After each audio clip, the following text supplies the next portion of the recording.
ഞാൻ Mary Metilda. Stay inspired സീരീസിൻ്റെ പുതിയൊരു എപ്പിസോഡിലേക്ക് എല്ലാവർക്കും സ്വാഗതം. 2025 കടന്നു വരാൻ പോവാണ്. ഡിസംബർ 31 ഗോൾസ് എല്ലാം സെറ്റ് ചെയ്ത് ജനുവരി 1 മുതൽ അത് നടപ്പിലാക്കുന്ന ആ ഒരു രീതി ഒന്ന് മാറ്റാൻ തന്നെ ഞാൻ തീരുമാനിച്ചു. ഇത്തവണ ഗോൾസ് ഒന്നും സെറ്റ് ചെയ്യുന്നില്ല കേട്ടോ. പകരം എന്താണെന്ന് ചെയ്യാൻ പോകുന്നത്, ജീവിതത്തിൽ അത്യാവശ്യമായിട്ട് മാറ്റം വരുത്തേണ്ട ചില കാര്യങ്ങളുണ്ട്. അതിലൊരു കാര്യത്തിൽ മാറ്റം വരുത്തി കഴിഞ്ഞാൽ പലതും നമ്മളെ തേടി വരും എന്നൊരു ഉത്തമ ബോധ്യം എനിക്കുണ്ട്. അപ്പോൾ ഒരു 2 മാസത്തെ ചലഞ്ച് എന്തിനാണെന്നറിയാമോ? ഈ ഒരു മാറ്റം ജീവിതത്തിൽ വരുത്താൻ. മാറ്റങ്ങൾ പെട്ടെന്ന് സംഭവിക്കില്ല.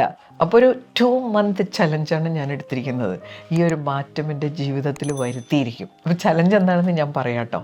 ഇന്നത്തെ ജീവിത സാഹചര്യങ്ങളിൽ ഒരുപാട് പേർക്ക് സംഭവിക്കുന്ന ഒരു കാര്യമുണ്ട്. അതിൻ്റെ ലക്ഷണങ്ങൾ ഞാൻ പറയാം. ആകെപ്പാടെ ഒരു കൺഫ്യൂഷൻ, വ്യക്തമായിട്ട് ചിന്തിക്കാൻ പറ്റുന്നില്ല, തീരുമാനമെടുക്കാൻ പറ്റുന്നില്ല, ഇനി തീരുമാനമെടുത്താലും അത് നടപ്പിലാക്കാൻ പറ്റുന്നില്ല. ചുരുക്കം പറഞ്ഞാൽ ഒന്നും ചെയ്യാൻ തോന്നുന്നില്ല. ഇമോഷണൽ കൺട്രോൾ ഇല്ലാതെ വരുന്നു. ചുരുക്കി പറഞ്ഞാൽ ശാരീരികമായും മാനസികമായും വൈകാരികമായും പരിക്ഷീണരാകുന്ന ഒരവസ്ഥ. ഈ ഒരു അവസ്ഥയ്ക്ക് ബേൺ ഔട്ട് എന്നാ പറയുക. ജീവിതം ഒരടി മുന്നോട്ട് കൊണ്ടുപോകാൻ പറ്റാതെ വരുന്നു. ഇതല്ലാതെ വേറെയും ചില പ്രശ്നങ്ങളുണ്ട്. ഉത്കണ്ഠ, പതുക്കെ ഡിപ്രഷനിലേക്ക് വഴുതി വീഴുന്നു. ഇന്ന് സത്യത്തിൽ ഇത് ഒരുപാട് പേരുടെ പ്രശ്നമാണ്. ജോലിസ്ഥലത്തും വീട്ടിലുമൊക്കെ ഈ ബേൺ ഔട്ട് വല്ലാത്ത പ്രശ്നങ്ങൾ സൃഷ്ടിച്ചുകൊണ്ടിരിക്കുന്നു. ഇതിൻ്റെ പ്രധാനപ്പെട്ട കാരണങ്ങളിൽ ഒന്ന് എന്താണെന്നോ? ഇൻഫോർമേഷൻ ഓവർലോഡിംഗ് എന്ന് പറയും. നമ്മുടെ ശരീരത്തിനുള്ളിൽ നമ്മളെ സപ്പോർട്ട് ചെയ്യാൻ ഏറ്റവും പവർഫുള്ളായിട്ടുള്ള ഒന്നാണ് ബ്രെയിൻ. ഈ ബ്രെയിനിൽ നടക്കുന്ന ഏറ്റവും വലിയൊരു ഫങ്ഷനാണ് ഇൻഫോർമേഷൻസ് കളക്ട് ചെയ്യുക, ഇൻഫോർമേഷൻസ് പ്രോസസ്സ് ചെയ്യുക, വ്യക്തമായിട്ട് ചിന്തിച്ച തീരുമാനങ്ങൾ എടുക്കുക. ഇതെല്ലാം ബ്രെയിൻ റിലേറ്റഡ് ആയിട്ട് നമ്മളിൽ നടക്കുന്ന ആക്ടിവിറ്റീസാണ്. ഇപ്പോൾ നടക്കുന്നത് എന്താ? ബ്രെയിനിൽ ഇൻഫോർമേഷൻ ഓവർലോഡിങ്. ശരിക്കും ആലോചിച്ചാൽ നമുക്ക് ആവശ്യമുള്ളതും ഇല്ലാത്തതുമായ എത്ര ഇൻഫോർമേഷൻസാണ് നമ്മളിലേക്ക് ഇങ്ങനെ വരുന്നത്. അതിൻ്റെ പ്രധാനപ്പെട്ട കാരണം ടെക്നോളജിയുടെ ഒരു കടന്നുകയറ്റമാണ്. ഇൻ്റർനെറ്റ്, സോഷ്യൽ മീഡിയ, ഇതിലൂടെ ഉണ്ടാകുന്ന ഇൻഫോർമേഷൻ ഓവർലോഡിംഗ് ആണ് ഏറ്റവും വലിയൊരു പ്രശ്നം. ഒരു 10 വർഷം മുമ്പ് നമുക്ക് എന്തെങ്കിലും ഇൻഫോർമേഷൻ വേണമെങ്കിൽ നമ്മൾ അതിൻ്റെ സോഴ്സ് അന്വേഷിച്ച് നടക്കണം, കുറച്ച് ബുദ്ധിമുട്ടണം. അതുകൊണ്ട് നമ്മൾ എന്താ ചെയ്തിരുന്നത്? ആവശ്യമുള്ള ഇൻഫോർമേഷൻ മാത്രം കളക്ട് ചെയ്യുക, എന്നിട്ടത് പ്രോസസ്സ് ചെയ്യുക, തീരുമാനത്തിലെത്തുക. പക്ഷേ ഇന്ന് നടക്കുന്നത് എന്താ? ഇൻഫോർമേഷൻ ഓവർലോഡിങ് നടക്കുന്നുണ്ട്, പക്ഷേ ഇൻഫോർമേഷൻ പ്രോസസ്സിങ് നടക്കുന്നില്ല. അപ്പോൾ എനിക്ക് വേണ്ട ഒരു ഇൻഫോർമേഷൻ കളക്ട് ചെയ്യുക എന്നുള്ളത് എൻ്റെ ചോയ്സിലില്ല. ഇൻഫോർമേഷൻസ് ഇങ്ങനെ പമ്പ് ചെയ്തുകൊണ്ടിരിക്കുകയാണ്. ശരിക്കും ആലോചിച്ചാൽ എന്തെല്ലാം ഇൻഫോർമേഷൻസ് ആണല്ലേ നമ്മളിലേക്ക് ഇങ്ങനെ വന്നു ചേരുന്നത്. ഒരാവശ്യവുമില്ലാത്ത ഒരുപാട് ഇൻഫോർമേഷൻ. നേരത്തെയൊക്കെ ആളുകൾക്ക് സ്വകാര്യത എന്ന് പറഞ്ഞൊരു സംഭവം ഉണ്ടായിരുന്നു ജീവിതത്തിൽ. ഈ ആളുകളുടെ സ്വകാര്യതയിലേക്ക് നമ്മൾ എത്തി നോക്കാറില്ല, കാരണം നമുക്കതിൻ്റെ ആവശ്യമില്ല. ഇന്ന് ഇതെല്ലാം നമ്മൾ അറിയല്ലേ. അയാൾ എത്ര മണിക്ക് എഴുന്നേറ്റു, പിന്നെ പല്ല് തേച്ചോ തേച്ചില്ലേ, അയാളുടെ വീട്ടിൽ എന്തെല്ലാം നടന്നു. നമുക്കാണെങ്കിൽ മറ്റുള്ളവരുടെ വീട്ടിൽ എന്ത് നടക്കുന്നു, അയാൾക്ക് എന്ത് സംഭവിക്കുന്നു എന്ന് അറിയാനുള്ള മാനുഷികമായിട്ടുള്ള ഒരു ക്യൂരിയോസിറ്റി ഉണ്ട് താനും. അതിങ്ങനെ വളർന്നുകൊണ്ടിരിക്കുകയാണ്. എല്ലാം നമുക്ക് അറിയണം. വാട്സപ്പ് ഗ്രൂപ്പ്സ് ഉണ്ട്. വായനയെക്കുറിച്ച് ഞാനൊരു വീഡിയോ ഇട്ടപ്പോൾ ഒരാൾ എനിക്ക് മെസ്സേജ് ചെയ്തതാണ്, ടീച്ചറെ വായിക്കണമെന്നൊക്കെ ഉണ്ട്, പക്ഷേ ഞാൻ 100 വാട്സാപ്പ് ഗ്രൂപ്പിലെ മെമ്പറാണ്. റിട്ടയർമെൻറ്റിന് ശേഷം അങ്ങനെയൊക്കെ സംഭവിച്ചു പോയി. ഇപ്പോൾ മൊബൈൽ ഓൺ ചെയ്ത് കഴിഞ്ഞാൽ വാട്സാപ്പിലെ നോട്ടിഫിക്കേഷൻസ് നമുക്കത് നോക്കാതിരിക്കാൻ പറ്റില്ല. അതിലൊരു 75% നമുക്ക് യാതൊരു ഉപകാരവും ഇല്ലാത്തതാണ്. ചില ആളുകൾക്ക് അതൊരു ഹോബിയാണല്ലേ. എവിടെ നിന്ന് എന്ത് സംഗതി കിട്ടിയാൽ ആ ഗ്രൂപ്പിലേക്ക് ഫോർവേഡ് ചെയ്യുക. കാണുവാനില്ല എന്നൊക്കെ പറഞ്ഞ് ചില ഇൻഫോർമേഷൻ വരും. നമ്മളതിനെക്കുറിച്ച് കാര്യമായിട്ട് അന്വേഷിക്കുമ്പോഴാണ് അത് 1 വർഷം മുമ്പേ നടന്നതായിരിക്കും, ആളെ കിട്ടിക്കാണും. അങ്ങനെ പല കാര്യങ്ങളും കാലഹരണപ്പെട്ട ഇൻഫോർമേഷൻസ്. പക്ഷേ ഇതെല്ലാം നമ്മുടെ തലച്ചോറിലേക്ക് ഇങ്ങനെ വന്നുകൊണ്ടിരിക്കുകയാണ്. നമ്മൾ പരിക്ഷീണരാകാതെ എന്ത് ചെയ്യും? ഞാൻ ചോദിക്കട്ടെ, നമ്മുടെ ശരീരത്തിന് പോഷകമുള്ള ഭക്ഷണം ആവശ്യമാണ് എന്ന് വെച്ച് കണ്ടമാനം ഇങ്ങനെ ഭക്ഷണം കഴിച്ച് ദഹനക്കേട് വന്നാൽ പ്രശ്നമല്ലേ? അതുപോലെയുള്ളൊരു ഓവർലോഡിങ് ബ്രെയിനിൽ നടക്കുന്നു എന്നുള്ളതാണ് ഇന്നത്തെ കണ്ടെത്തൽ. എൻ്റെ ഫാദർ ഇൻ ലോയൊക്കെ ജീവിച്ചിരുന്ന കാലത്ത് ചില കാര്യങ്ങളൊക്കെ അവരുടെ അടുത്ത് ഡിസ്കസ് ചെയ്യാൻ ചെന്നാൽ ചിലപ്പോൾ ചോദിക്കും കേട്ടോ, ഇതിപ്പോൾ എൻ്റെ അടുത്ത് പറഞ്ഞിട്ട് എന്താ കാര്യം, ഞാനിതറിഞ്ഞിട്ട് എന്താണ് ആവശ്യം? ആ 2 ചോദ്യങ്ങൾ വളരെ പ്രസക്തമായിട്ട് ഇപ്പോൾ എനിക്ക് തോന്നുന്നുണ്ട്. ഒരുപാട് കാര്യങ്ങൾ നമുക്ക് ആവശ്യമില്ലാത്തതാണ്. അപ്പം ഇത് നമ്മളിൽ ഒരുപാട് ഡിസ്ട്രാക്ഷൻസ് ഉണ്ടാക്കുകയാണ്. ഈ മനസ്സെന്ന് പറയുന്നത് ചിന്തകളുടെ ഒരു കേന്ദ്രമാണെന്നാണ് നമ്മൾ മനസ്സിലാക്കി വെച്ചിരിക്കുന്നത്. അതൊരു ബ്രെയിൻ റിലേറ്റഡ് ആക്ടിവിറ്റിയാണ്. വലിയ വലിയ കണ്ടുപിടുത്തങ്ങളൊക്കെ നടത്തിയവർ എങ്ങനെയാണത് നടത്തിയത്? ഇൻഫോർമേഷൻ ഓവർലോഡിങ്ങിലൂടെയൊന്നുമല്ല. അവർ ഏകാഗ്രതയിലിരുന്ന് ചിന്തിച്ച് കണ്ടെത്തിയ പല കാര്യങ്ങളാണ്. നമ്മുടെ ക്രിയേറ്റിവിറ്റി മുഴുവനും ഉണ്ടാകുന്നത് ചിന്തകളിലൂടെയാണ്. ഈ ഡിസ്ട്രാക്ഷൻസ് മുഴുവൻ വരുമ്പോൾ ഏറ്റവും കൂടുതൽ എഫക്റ്റഡ് ആകുന്ന നമ്മുടെ ഒരു സ്കില്ലാണ്, ആ ചിന്തിക്കാനുള്ള നമ്മുടെ കഴിവ്. അതുകൊണ്ട് എന്ത് പറ്റും? നമുക്ക് കൃത്യമായിട്ടുള്ള തീരുമാനങ്ങൾ എടുക്കാൻ പറ്റില്ല. ജീവിതമാകെ കുട്ടിച്ചോറാകുന്ന ഒരവസ്ഥയിലേക്ക് നമ്മൾ എത്തുകയാണ്. ഈ ഇൻഫോർമേഷൻ ഓവർലോഡിങ്ങിനെ കടിഞ്ഞാണിടുക എൻ്റെ ചിന്തയെയും എൻ്റെ ക്രിയേറ്റിവിറ്റിയെയും തടസ്സപ്പെടുത്തുന്ന രീതിയിൽ ഇതെനിക്ക് പ്രശ്നം ഉണ്ടാക്കുന്നുണ്ടെങ്കിൽ അതിനെ എനിക്ക് കൺട്രോൾ ചെയ്തേ മതിയാവും. അതാണ് എൻ്റെ 2 month ചലഞ്ച്. അത് ഡിസംബർ 31 വരെ കാത്തിരിക്കുന്നൊന്നുമില്ല കേട്ടോ. ഇന്ന് തന്നെ ഇപ്പം തന്നെ ഞാൻ തുടങ്ങി. Do it now. Information overloading manage ചെയ്യാൻ എന്തെല്ലാം കാര്യങ്ങളാണ് ചെയ്യേണ്ടത്? നമുക്ക് ആ കാര്യങ്ങളിലേക്ക് കടക്കാം. ഒന്നാമത്തെ കാര്യം, ഇൻഫോർമേഷൻ ഓവർലോഡിങ്ങിൻ്റെ ഏറ്റവും പ്രധാനപ്പെട്ട കാരണം മൊബൈൽ ഫോണാണ്.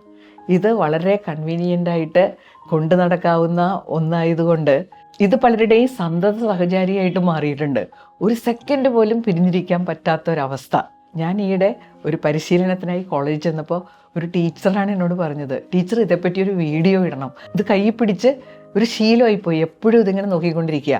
ചില ജോലികൾക്ക് അങ്ങനെ അലേർട്ടായിട്ടിരിക്കേണ്ടി വരും. അതല്ലാതെ തന്നെ ഇത് സദാസമയവും ഉപയോഗിക്കുന്ന ഒരു പ്രവണത നമ്മൾ വളർത്തിയിട്ടുണ്ട്.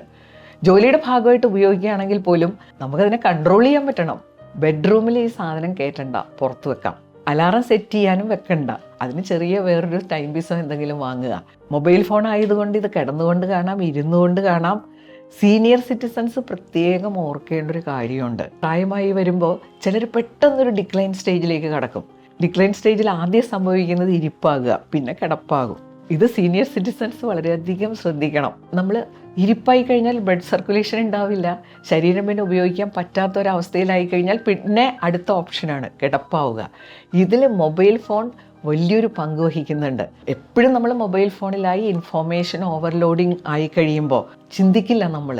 അത് മെമ്മറിയെ എഫക്റ്റ് ചെയ്യും, ചിന്തിക്കാനുള്ള കഴിവ് ഇല്ലാതാകും. ഓൾഡ് ഏജിൽ നമുക്ക് ഏറ്റവും പ്രധാനപ്പെട്ടതായിട്ട് വേണ്ട 2 കാര്യങ്ങളാണ്. ഒന്ന് മെമ്മറി, ഒന്ന് തിങ്കിങ്. ഇത് രണ്ടും ഇല്ലെങ്കിൽ നമ്മൾ പെട്ടുപോകും. അപ്പോൾ മൊബൈൽ ഫോൺ ഇവിടെ വില്ലനായിട്ട് കടന്നു വരാൻ നമ്മൾ സമ്മതിക്കരുത്. വേറെ പല കാരണങ്ങൾ കൊണ്ട് ഉണ്ടാകാം, പക്ഷേ പലപ്പോഴും മൊബൈൽ ഫോൺ വലിയ പ്രശ്നമായിട്ട് മാറുന്നുണ്ടെന്നുള്ള ഒരു സത്യം നമ്മൾ അംഗീകരിച്ചേ മതിയാവും. ഇവിടെ ഏറ്റവും അധികം വേണ്ടത് നമ്മുടെ മനസ്സിൻ്റെ ഒരു കൺട്രോളാണ്. ബാത്റൂമിൽ പോകുമ്പോഴും ഇതും കൊണ്ട് പോകുന്നവരെ ഞാൻ കണ്ടിട്ടുണ്ട്. അതുപോലെ വാട്സപ്പ് ഗ്രൂപ്പുകളില്ലേ, 100 കണക്കിനുണ്ടാവും. നമ്മുടെ അനുവാദമില്ലാതെ ചിലർ വാട്സപ്പ് ഗ്രൂപ്പിൽ ചേർക്കും. ധൈര്യമായിട്ട് എക്സിറ്റ് ചെയ്യുക.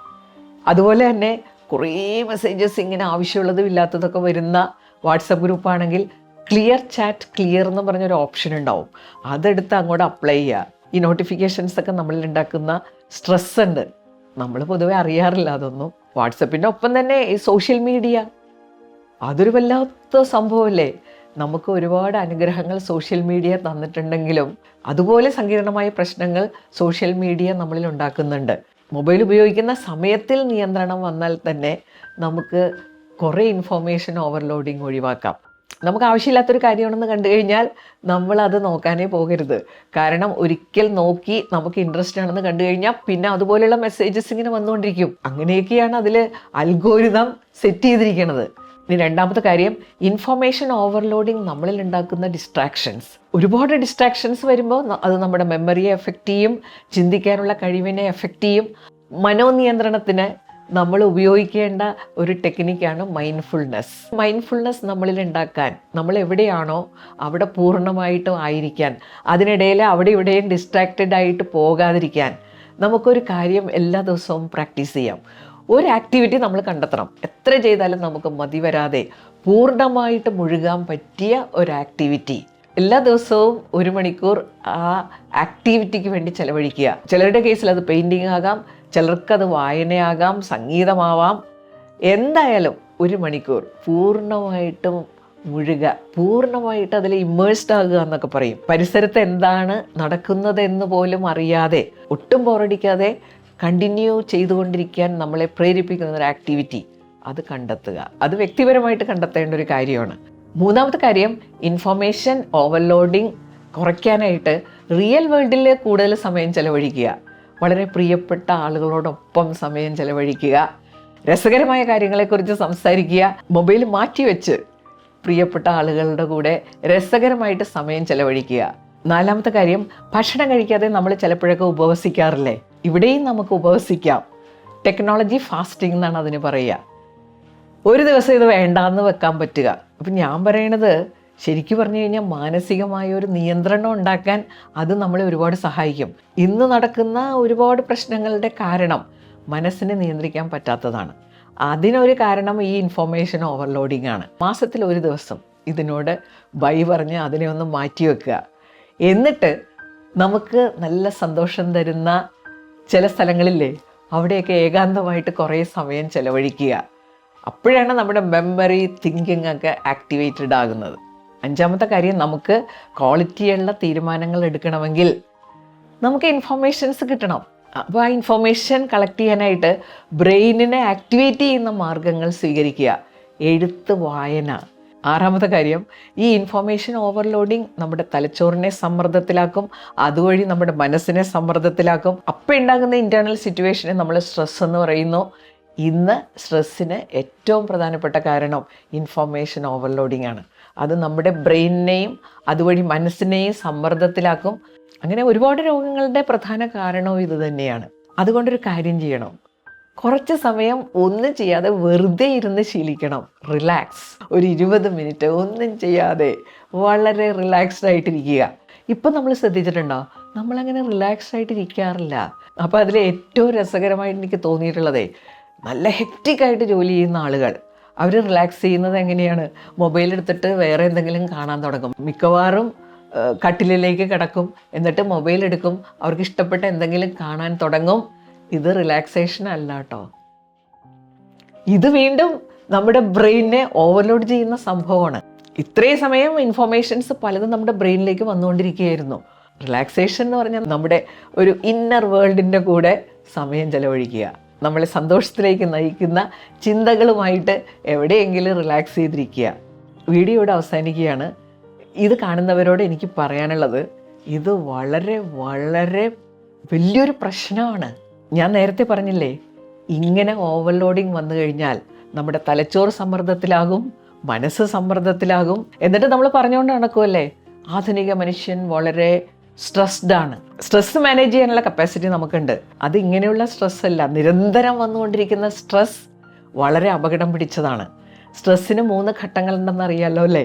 ഇപ്പോൾ നമ്മൾ നടന്നു പോകുമ്പോൾ ഒരു പാമ്പ് നമ്മുടെ മുമ്പിൽ സ്ട്രെസ്ഡ് ആകും. അപ്പോൾ നമുക്ക് 2 ഓപ്ഷൻ ഉണ്ട്, ഒന്നുകിൽ ഓടി ഒളിക്കുക അല്ലെങ്കിൽ വടിയെടുത്ത് അടിക്കുക. അതിലേതെങ്കിലും നമ്മൾ സ്വീകരിക്കുന്നു, സ്ട്രെസ് മാറുന്നു, ഓക്കെ. പക്ഷേ പാമ്പ് അവിടെ നിന്ന് മാറുന്നില്ല, നമുക്ക് ഒരു തരത്തിലും രക്ഷയില്ലെങ്കിൽ പിന്നെ ഒരു സ്റ്റേജ് ഓഫ് റെസിസ്റ്റൻസ് ആണ്. നമ്മൾ പല വഴികൾ ഉപയോഗിച്ച് എങ്ങനെയെങ്കിലും രക്ഷപ്പെടാൻ നോക്കും. അതിനെ സ്റ്റേജ് ഓഫ് റെസിസ്റ്റൻസ് എന്നാ പറയുക. എന്നിട്ട് നമുക്ക് രക്ഷപ്പെടാൻ പറ്റുന്നില്ലെങ്കിൽ സ്ട്രെസ്സിന് 3ാമത്തെ ഒരു സ്റ്റേജ് ഉണ്ട്. അതെന്താണെന്ന് അറിയാമോ? കൊളാപ്സ്. ഇൻഫോർമേഷൻ ഓവർലോഡിങ് ഉണ്ടാക്കുന്ന സ്ട്രെസ്സ് വളരെ അപകടം പിടിച്ചതാകാനുള്ള കാരണം അതാണ്. ഈ സ്റ്റേജ് ഓഫ് റെസിസ്റ്റൻസിലാണ് നമ്മളെപ്പോഴും. ഇത് കംഫർട്ട് സോണിലുള്ള ഒരു കാര്യമായതുകൊണ്ട് നമ്മൾ അതിനെക്കുറിച്ച് അവെയർ ആകണമെന്നില്ല. നമ്മൾ അവെയർ ആകുന്നത് എപ്പോഴായിരിക്കുമെന്നാ? കൊളാപ്സ്. ആ സ്റ്റേജിലേക്ക് ഏകദേശം എത്തുമ്പോഴാണ് നമ്മൾ അതിനെക്കുറിച്ച് അവെയർ ആകുന്നത്. ആ ഒരു സ്റ്റേജാണ് ബേൺ ഔട്ട്. അതിലേക്ക് എത്താതിരിക്കാൻ എന്തായാലും നമുക്ക് ശ്രമിക്കാം. ഒരു 2 മന്ത് ചലഞ്ചിൽ ഇതെല്ലാം നമുക്ക് ശരിയാക്കാം. അതിൽ ജീവിതത്തിൽ വലിയ നേട്ടങ്ങൾ ഉണ്ടാക്കിത്തരും, അത് ഗ്യാരണ്ടീഡാണ്. അപ്പോൾ നമ്മൾ ഗോൾസ് സെറ്റ് ചെയ്ത് അതിനുവേണ്ടി ശ്രമിക്കുമ്പോൾ ഈ ഒരു മാറ്റം വരുത്താൻ മറന്നു പോകരുത്. അടുത്ത ആഴ്ച പുതിയൊരു വീഡിയോയുമായിട്ട് നമുക്ക് വീണ്ടും കാണാം. Thank you.